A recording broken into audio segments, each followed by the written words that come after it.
Magandang araw po sa inyo mga tagapanood or magandang gabi.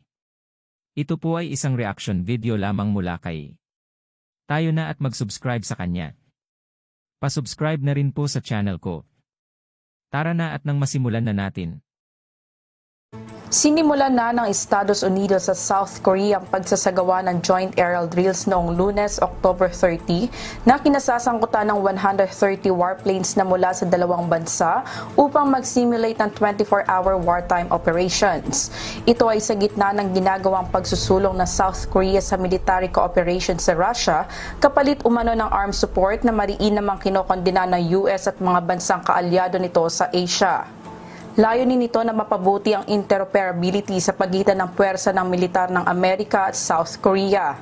Ito ay sa pamamagitan ng pagsasagawa ng mga pangunahing air missions gaya ng air-to-surface live fire drill, defensive counter-operation at iba pang emergency training. Sa isang pahayag na South Korea military, mananatilihin umano nila ang pinakamahusay na kahandaan sa pakikipaglaban. Ito anila ay upang agad na makatugon at mahigpit na parusahan ng anumang provokasyon ng kaaway sa pamamagitan ng matinding pagsasanay na gaya ng nasa aktwal na sitwasyon. Lineth Bahe, UNTV News and Rescue. Diyos ang aming sandigan, serbisyo publiko ang aming pinahahalagahan.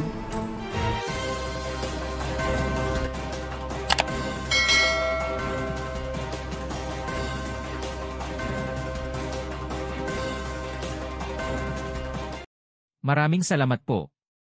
Huwag kalimutan mag-subscribe na po tayo kay. Pa-subscribe na rin po sa channel ko. Babay po.